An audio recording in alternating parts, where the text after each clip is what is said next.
Hello friends, welcome back to my channel Vandana's boutique. आज मैं 30 size के प्रिंसेस कट ब्लाउज की कटिंग शेयर करने वाली हूँ। तो फ्रेंड्स, इसे हम स्लीवलेस बनाने वाले हैं। फ्रंट में स्ट्रेट वी नेक करना है और बैक साइड में इसका ग्लास नेक है। तो फ्रेंड्स, ये डिज़ाइन मुझे कस्टमर ने ही शेयर किया था। मैं साइड में पिक शेयर कर रही हूँ, आप देख सकते हैं। सेम इसी तरीके से हमें भी डिजाइन करना है। तो फ्रेंड्स, इसके कमर में जो पतली सी बॉर्डर पट्टी लगाई हुई है, हमें भी उसी तरीके से अटैच करना है। तो इसके साथ में जो बॉर्डर पट्टी आई थी वो पतली ही थी, तो मैंने उसी तरीके से इसको अटैच किया हुआ है। तो चलिए आज की कटिंग हम शुरू करेंगे। तो फ्रेंड्स, आज की वीडियो से आप लोगों को बहुत कुछ सीखने को मिलेगा। इसके लिए आपको वीडियो को बिना स्किप करे एंड तक देखना ज़रूरी है। आज की वीडियो से आप लोगों को कुछ सीखने को मिलता है तो प्लीज़ एक कमेंट ज़रूर कीजिएगा।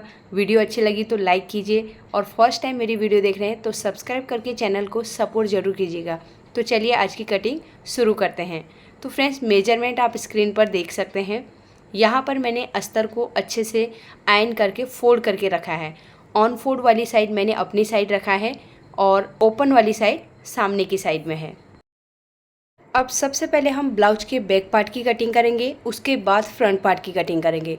तो फ्रेंड्स, नीचे की साइड में मैंने 1 इंच का फैब्रिक छोड़ दिया है और यहाँ पे एक लाइन ड्रॉ कर लेंगे। अब हमें ब्लाउज की लेंथ के लिए मार्किंग करना है। 13.5 ब्लाउज की लेंथ है, उसमें 1 इंच ऐड करना है। 14.5 में मार्किंग करेंगे। अब स्केल लेंगे, ये हमारी शोल्डर वाली लाइन है, इसे हमें स्ट्रेट कर लेना है। अब हमें शोल्डर के लिए मार्किंग करना है। 13 इंच का शोल्डर है, उसका हाफ करके 6.5 में यहाँ पे मार्किंग करेंगे। अभी हम फुल शोल्डर का ही मार्किंग करेंगे। नेक डीप लगाने के बाद हम शोल्डर में से माइनस करेंगे। अब यहाँ पर हमें जो बॉर्डर पट्टी को अटैच करना है उसी के हिसाब से मार्जिन रखेंगे। तो उसके बाद जितना हमारा बॉर्डर पट्टी अटैच करेंगे उसके ऊपर हम नेक के लिए लेंथ के लिए मार्किंग करेंगे। तो यहाँ पर मैंने बॉर्डर पट्टी को मेजर कर लिया है। 1.5 से एक लाइन ज़्यादा है, तो यहाँ पर मैंने मार्किंग कर लिया है। उतना हम फोल्ड करके नीचे की साइड में बॉर्डर लगाएंगे। ऊपर से नेक की लेंथ है हमारी 12.75 इंच, यानी कि 12.25 इंच का नेक डीप है। हाफ इंच हमारा शोल्डर का स्टिचिंग मार्जिन है। इस तरीके से हमें ग्लास नेक बनाना है और नीचे का जो हमें विड्थ रखना है टोटल 3 इंच का है, तो उसका हाफ करके हम 1.5 में नीचे मार्किंग करेंगे। अब जिस हिसाब से हमारा नेक डीप 12.5 इंच है, उसके हिसाब से हम यहाँ पर से शोल्डर में से माइनस करेंगे 1.5 इंच। तो यहाँ पे हमारा शोल्डर कितना हो गया अभी 5 इंच का। नीचे की साइड में हमें आर्म होल डाउन करना है। पहले यहाँ पे मैं शोल्डर स्लोप करूँगी। 0.75 इंच हम शोल्डर स्लोप करेंगे। अब यहाँ से हम मेजर टेप को रखेंगे। नीचे की साइड में हमें आर्म होल डाउन करना है। तो आर्म होल डाउन करने के लिए हमें फॉर्मूले का यूज करना है।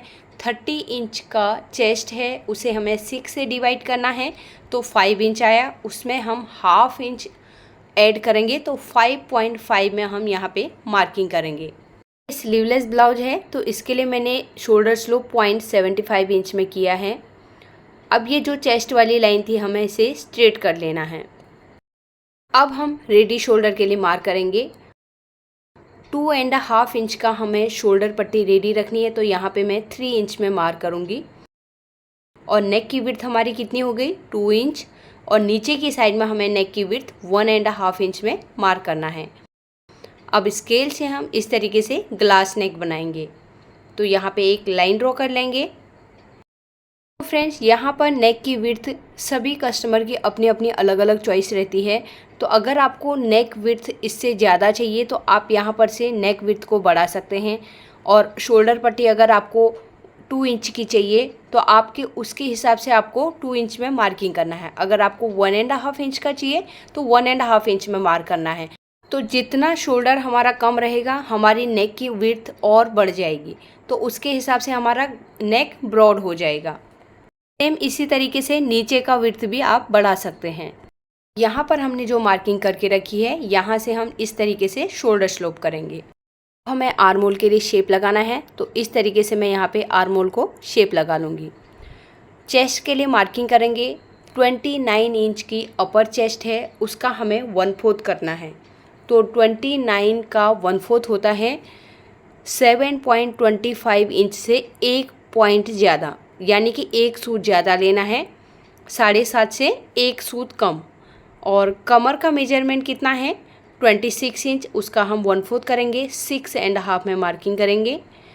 1 इंच बैक डार्ट के लिए लेंगे और 1.5 इंच का एक्स्ट्रा मार्जिन लेंगे। अब यहाँ पे हमें चेस्ट में भी थोड़ा सा लूजिंग देना है, क्योंकि ये देखिए डीप नेक तो है लेकिन ये बहुत ज़्यादा फैलेगा नहीं, इसलिए यहाँ पे हमें 0.25 इंच का लूजिंग देना है।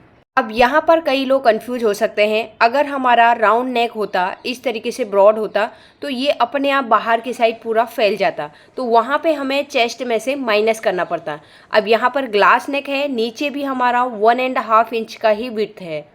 नेक कभी फैलता है जब नीचे भी हमारा ब्रॉड नेक रहता है, जैसे हम नॉर्मली 3 से 3.5 इंच का विड्थ लेते हैं तो वो अपने आप बाहर की साइड में फैल जाता है।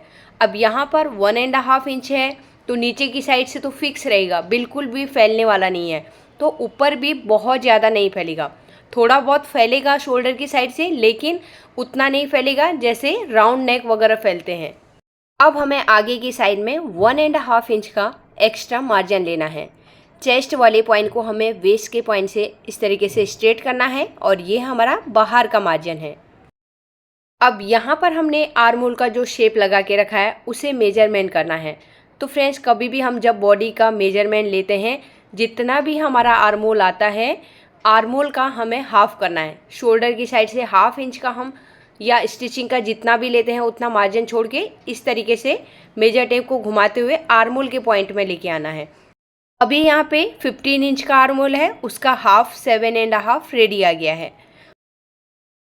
और यहाँ से मैं 0.25 इंच नीचे से आर्म होल के पॉइंट को मैं इस तरीके से मिला दूंगी। तो फ्रेंड्स, 0.25 इंच नीचे क्यों डाउन करना है, हमारे अंडर आर्म के यहाँ पे कपड़ा थोड़ा सा ज़्यादा इकट्ठा होता है, अगर हम उसे कट कर देंगे तो वहाँ पे थोड़ा सा कंफर्टेबल रहता है, नहीं तो पूरा कपड़ा वहाँ पे इकट्ठा हो जाता है। बैक डार्ट के लिए मार्किंग करेंगे तो यहाँ पर से हम इस तरीके से मेजर टेप को रखेंगे, इसका हाफ करेंगे और जहाँ पे हमारा हाफ आया वहाँ पे मार्क कर लेना है। तो यहाँ पे कितना आ रहा है 3.75 इंच का मार्किंग आ रहा है। अब हमें इसके साइड से हाफ इंच में मार्क करना है। 1 इंच का यहाँ पे डार्ट लगता है और डार्ट की लेंथ लेंगे हम 3.5 इंच और नीचे की साइड में मैं 1/2 इंच बढ़ा दूंगी। अब साइड से जो हमने मार्किंग करके रखी है इस तरीके से हम डार्ट बना लेंगे पहले। तो ये हमारा बैक डार्ट हो गया। अब 1/2 इंच मैंने यहाँ पे नीचे डाउन किया है, ये कमर की साइड से 1/2 इंच ऊपर की साइड माइनस करना है। सेंटर वाले पॉइंट से हम कमर की साइड को इस तरीके से ऊपर की साइड लाइन ड्रॉ करेंगे और दूसरी साइड भी हमें 0.25 इंच या 1/2 इंच नीचे की साइड लेके इस तरीके से ड्रॉ करेंगे।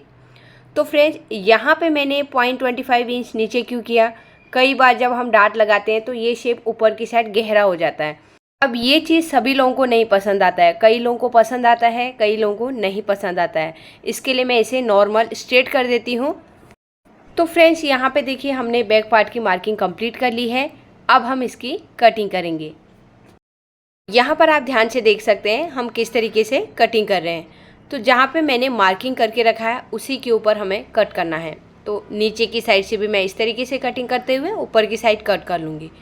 डार्ट में भी हमें कट लगा लेना है, आर्म होल में और शोल्डर में भी कट्स लगा लेने हैं। यहाँ पर बैक पार्ट की कटिंग हो गई है।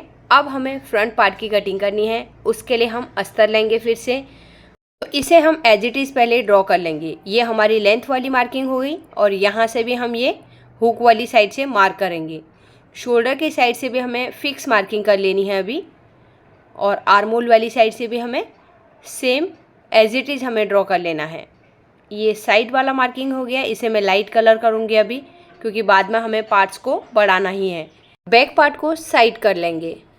तो ये नीचे जो लेंथ वाली मार्किंग थी इसे हम पूरा ड्रॉ कर लेंगे और ये हमारी फिटिंग वाली मार्किंग है जो बैक पार्ट की थी। तो इसके हिसाब से मैंने अभी यहाँ पे मार्क कर लिया है। अब यहाँ पर आप देखेंगे प्रिंसेस कट को हम किस तरीके से इसमें ड्रॉ करेंगे। एक बार मैं शोल्डर वाली लाइन को भी स्ट्रेट कर देती हूँ तो आपको पता चलेगा कि हमने शोल्डर स्लोप कितना किया था। इस तरीके से लाइन ड्रॉ करके नीचे की साइड में भी मैं इस तरीके से ड्रॉ करूँगी। यहाँ पर मैंने बैक पार्ट में स्लीवलेस के हिसाब से 0.75 इंच शोल्डर स्लोप किया हुआ है, और नेक का विड्थ हमारा कितना हो गया, 2 इंच का हो गया। और नेक डेप्थ के लिए हम मार्किंग करेंगे 8.5 इंच का यहाँ पे डीप रखना है, तो उसमें हाफ इंच ऐड करके मैं 9 इंच में मार्क करूँगी। तो फ्रेंड्स आप स्ट्रेट लगाएंगे तो आपका परफेक्ट तरीके से मेजरमेंट लगेगा, और क्रॉस लगाएंगे तो क्रॉस में भी कोई प्रॉब्लम नहीं है, उसमें 0.25 इंच या हाफ इंच आपका लेंथ कम हो सकता है। ऊपर वाले नेक के पॉइंट से मैंने नीचे के पॉइंट को स्केल से स्ट्रेट कर दिया है, क्योंकि हमें स्ट्रेट वी करना है। अब यहाँ पे आर्मोल के लिए भी मैं पहले मार्क कर लूँगी। हाफ इंच अंदर की साइड आके यहाँ पे हम दूसरी लाइन ड्रॉ करेंगे और यहाँ से हम फ्रंट के आर्मोल का शेप लगाएंगे। तो फ्रेंड्स यहाँ पे मैं नेक में एक चीज़ क्लियर करना चाहती हूँ, ज्योति जी की रिक्वेस्ट है, जब हम नेक के लिए मेजरमेंट करते हैं तो हमें तिरछा लगाना है या सीधा लगाना है। यहाँ पे मैं आपको बताऊँ कि जब आप बॉडी में मेजरमेंट लेते हैं, अगर स्ट्रेट आप लेंथ ले रहे हैं तो तभी आपको स्ट्रेट मार्किंग करनी है। अगर आप तिरछा मार्किंग ले रहे हैं, शोल्डर की साइड से नेक का डेप्थ क्रॉस ले रहे हैं, तो तभी आपको यहाँ पे क्रॉस मार्किंग करना है। अगर आप मेजरमेंट लेने के टाइम पे स्ट्रेट ले लेंगे तो फिर आप तिरछा लगाएंगे तो आपकी लेंथ कम पड़ जाएगी। अगर आप तिरछा लेंगे फिर आप यहाँ पे मार्किंग करेंगे कि स्ट्रेट करेंगे तो फिर आपकी लेंथ ज़्यादा हो जाएगी। तो इसमें इतना ही फ़र्क है, लेंथ कम ज़्यादा हो जाती है। तो इस चीज़ का आपको ध्यान रखना है, जैसे आप मेजरमेंट ले रहे हैं वैसे ही आपको मार्किंग करना है। एपेक्स लेंथ के लिए मार्क करेंगे 9.5 इंच की लेंथ है, उसमें हाफ इंच ऐड करके 10 इंच में मार्किंग करेंगे और इस लाइन को हमें स्ट्रेट कर लेना है। अब हम एपेक्स टू एपेक्स मार्क करेंगे। 30 इंच की चेस्ट है, उसे हमें 10 से डिवाइड करना है, तो 3 इंच आया। उसमें हम स्टिचिंग का मार्जिन ऐड करेंगे तो 3.5 इंच में यहाँ पे मार्किंग कर लेंगे। अब ऊपर की साइड में हमने जितना मार्किंग किया है सेम नीचे भी हमें उतना ही मार्क करना है। 3.5 में नीचे भी हम मार्क कर लेंगे। अब यहीं से हम हाफ इंच अंदर की साइड आके मार्क करेंगे और यहाँ से हम 2.25 इंच का गैप देंगे। जो हम प्रिंसेस कट के लिए कर रहे हैं वो 2.25 इंच का देना है। एपेक्स पॉइंट से हम पहले वाले पॉइंट में लाइन ड्रॉ करेंगे इस तरीके से। अब इसी लाइन को हमें आर्मोल की साइड बढ़ाना है, तो इस तरीके से पहले हम सेंटर में मार्क करेंगे और यहाँ पर हम 1 इंच का गैप लगाएंगे। तो फ्रेंड्स यहाँ पे बहुत ज़्यादा मैं नहीं कर रही हूँ, 1.25 इंच नॉर्मली हम लोग करते हैं, लेकिन यहाँ पे मैं अभी 1 इंच का ही गैप दे रही हूँ। अब हम एपेक्स पॉइंट से पहले वाले पॉइंट में इस तरीके से लाइन ड्रॉ करेंगे। अब फिर से एपेक्स वाले पॉइंट को दूसरे वाला जो पॉइंट दिया है वहाँ पे हमें लाइन ड्रॉ करना है, और नीचे की साइड में हमने जो डार्ट के लिए मार्किंग दिया है फिर से हमें एपेक्स पॉइंट से नीचे की साइड भी लाइन ड्रॉ कर लेनी है। अब हमें यहाँ पे शेप लगाना है, तो यहाँ पे मैं विदाउट फ्रेंच कर्व से आप लोगों को शेप लगाना बताऊँगी। तो 0.25 इंच यहाँ पे मार्क करेंगे और कमर की साइड में भी हमें पहले 1.5 इंच ऊपर की साइड में इस तरीके से मार्क करना है। तो यहाँ पर तक हमारा थोड़ा स्ट्रेट रहेगा और यहाँ पे सेंटर में आके 0.25 इंच बाहर की साइड और यहाँ से भी सेंटर में 0.25 इंच बाहर की साइड मार्क कर लेना है। तो अब हम इस तरीके से हाथ से शेप लगाएंगे, जैसे हमने पॉइंट लगाए हैं उस तरीके से हमें शेप देना है। एपेक्स पॉइंट में इस तरीके से यहाँ पे आएंगे। तो यहाँ पर मैं हल्का सा शेप को सही कर लेती हूँ। तो ये देखिए मैंने नीचे की लाइन कंप्लीट कर ली है। अब एपेक्स पॉइंट से हम इस तरीके से आएंगे, जो हमने बाहर की साइड में 0.25 इंच लगाया है उसको मार्किंग करते हुए ऊपर की लाइन में मिला देना है।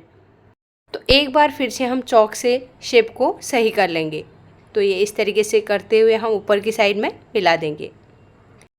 अब हमें नीचे की साइड में लेंथ बढ़ानी है। यहाँ पे मैं 0.75 इंच ही मार्क करूँगी और यहाँ पे हाफ इंच, क्योंकि इनकी लेंथ ब्लाउज की कम है तो इसके लिए हम 1 इंच नहीं करेंगे मार्किंग। अगर 14 इंच से ज़्यादा की लेंथ है तो तब हमें 1 इंच की मार्किंग करनी है यहाँ पर। अब यहाँ पर मैंने स्केल से स्ट्रेट कर लिया है। अब हम मेजर टेप को एपेक्स पॉइंट में रखेंगे और इस तरीके से पहली वाली लाइन को मेजर करेंगे। तो यहाँ पे 5.75 आया। अब हमें एपेक्स पॉइंट से ही दूसरी साइड को शेप को मेजर करते हुए इस तरीके से लाना है। तो जहाँ पे हमारा 5.75 इंच आ रहा है वहाँ पे हमें मार्क कर लेना है। आर्मोल के यहाँ पे 1 इंच नीचे की साइड मार्क करेंगे। इस लाइन को हमें स्ट्रेट करना है क्योंकि हम यहाँ पे दोबारा से आर्म होल का शेप लगाएंगे सेकेंड वाले पार्ट के लिए। तो अब पहले हम यहाँ पर से इस तरीके से मेजर करेंगे। तो यहाँ पे आया 5.25 इंच। फिर से हमें अपेक्स पॉइंट में लाना है, इस तरीके से शेप को मेजर करते हुए ऊपर की साइड में मार्क करना है। तो यहाँ पर से हम अब आर्म होल का शेप नीचे की साइड में बढ़ा देंगे। तो इस तरीके से हम पहले हल्का सा 1/2 इंच नीचे की साइड स्ट्रेट लाएंगे, फिर इस तरीके से गोलाई दे देंगे। बैक पार्ट को लेंगे, अब हमें इस तरीके से इसके ऊपर रखना है। तो यहाँ पर हम रखेंगे। अब इसकी लेंथ चेक करेंगे साइड वाली। तो यहाँ पे हल्का सा 0.25 इंच नीचे की साइड जा रहा है, तो ऐसे हम मार्क कर लेंगे। अब नीचे जो हमने मार्किंग करके रखा था, स्केल से हम इस तरीके से लाइन को स्ट्रेट कर देंगे। अब हमें हुक का मार्जिन ऐड करना है, क्योंकि हम फ्रंट ओपन करने वाले हैं। तो इस तरीके से हम यहाँ पे मार्क करेंगे। शोल्डर की साइड से हमें नहीं बढ़ाना है, नीचे की साइड में ही जहाँ पे हमारा हुक का मार्जिन चाहिए वहीं पे हमें मार्जिन रखना है। तो अब यहाँ पे मैं गैप छोड़ूंगी, यहाँ पे भी हमें स्टिचिंग का गैप छोड़ना है। अब यहाँ पर से हम मेजर करते हुए आएंगे। यहाँ पे है 2.75 इंच और यहाँ पे हम रखेंगे मार्जिन छोड़ के, जहाँ पे हमारा 6.5 आ रहा है, यानी कि 26 इंच का हमारा कमर है, तो उसका 1/4 में मार्किंग करना है। तो यहाँ पे थोड़ा सा कैमरा क्रॉस हो गया है। 1.5 इंच का मैंने मार्जिन आगे की साइड में ले लिया है और यहाँ पर से हमें जो हमारा बैक वाला मार्किंग था वहाँ से 1 इंच हम इस तरीके से यहाँ पे मार्क करेंगे और फिर 1.5 इंच का मार्जिन ले लेंगे। तो इस तरीके से पहले हम साइड वाली को ड्रॉ करेंगे और यहाँ पर से भी हमें ये फिटिंग वाली मार्किंग हो गई हमारी। फ्रंट पार्ट की मार्किंग भी हमारी कंप्लीट हो गई है। मैं इसे थोड़ा सा सेंटर में लाती हूँ, क्योंकि ये थोड़ा सा कैमरा क्रॉस हो गया है। तो अब देखिए, मैं नीचे की साइड से इस तरीके से कट करूँगी, जहाँ पे मार्किंग किया है वहीं पे कट करना है और ये आर्म होल की साइड तक लेके आऊँगी और ऊपर की साइड में भी हमें यहीं पे अभी मार्किंग में ही कट करना है। अब दूसरी साइड से लाते हुए मैं इस तरीके से कट कर लूँगी। तो ये हमारे फर्स्ट पार्ट की कटिंग हो गई है। शोल्डर के यहाँ पे कट लगाना है, एपेक्स पॉइंट के यहाँ पे भी एक कट लगा लेंगे। अब हमें साइड वाले पार्ट की कटिंग करनी है। तो नीचे की साइड से मैं मार्किंग में ही कट करूँगी और यहाँ पर हम जैसे हमने शेप लगा के रखा है उसी शेप के हिसाब से हमें कटिंग करना है। तो देखिए, यहाँ पे हमारा पॉइंट नहीं बनना चाहिए। इस तरीके से हम आर्म होल की साइड ले जाएंगे और यहाँ से हमें मार्किंग के ऊपर ही कट करना है। तो इस तरीके से कटिंग करते हुए मैं नीचे की साइड में कटिंग कर लूँगी। तो ये हमारे सेकेंड पार्ट की भी कटिंग हो गई है। आर्म होल के यहाँ पे और एपेक्स पॉइंट के यहाँ पे भी हमें कट लगा लेना है। हम बैक पार्ट लेंगे, बैक पार्ट के ऊपर हमें रख के इसके आर्म होल की कटिंग करनी है। तो इस तरीके से पहले साइड वाले पार्ट को रखूँगी और फिर सेंटर वाले पार्ट को रखेंगे। आर्म होल के लिए मार्किंग करेंगे और अब हमें यहाँ पे फ्रंट के आर्म होल के हिसाब से शेप लगाना है। तो 1/2 इंच अंदर लगाना है, उससे ज़्यादा बहुत ज़्यादा गहरा हमें नहीं करना है। इस तरीके से कटिंग करते हुए हम ऊपर की साइड में हल्का सा कटिंग कर लेंगे, क्योंकि ये स्लीवलेस है तो बहुत ज़्यादा अंदर गहरा भी नहीं करना है। तो ये हमने आर्म होल की भी कटिंग कर ली है। अब हमें प्रिंसेस कट के दोनों पैनल्स को लेना है और इस तरीके से रखते हुए मेजर करना है। तो सेंटर में आना चाहिए और ये देखिए हमारे दोनों पैनल्स बराबर आ गए हैं। 30 साइज प्रिंसेस कट ब्लाउज की कटिंग हमने कंप्लीट कर ली है। तो फ्रेंड्स, यहाँ पर मैं एक बार आप लोगों को रख के कटिंग करके दिखा रही हूँ किस तरीके से हमें रखना है और कटिंग करना है। तो यहाँ पे मैंने सभी पीसेज रख लिए हैं, इनकी हम कटिंग कर लेंगे। आज की वीडियो में मैं आप लोगों के साथ स्टिचिंग शेयर नहीं करने वाली हूँ। अगर आप लोगों को स्टिचिंग की वीडियो देखनी है तो आप लोगों को कमेंट करना पड़ेगा। अगर ज़्यादा से ज़्यादा कमेंट आएंगे तो मैं स्टिचिंग की वीडियो भी आप लोगों के साथ शेयर करूँगी, नहीं तो फिर मैं स्टिचिंग की वीडियो शेयर नहीं करूँगी। आई होप आज की वीडियो आप लोगों को पसंद आई होगी। अगर आज की वीडियो आप लोगों को पसंद आए तो प्लीज़ वीडियो को लाइक कीजिए, ज़्यादा से ज़्यादा लोगों को शेयर कीजिए और फर्स्ट टाइम मेरी वीडियो देख रहे हैं तो सब्सक्राइब करके मेरे चैनल को सपोर्ट ज़रूर कीजिएगा। तो मिलते हैं एक नई वीडियो के साथ में। Thanks for watching.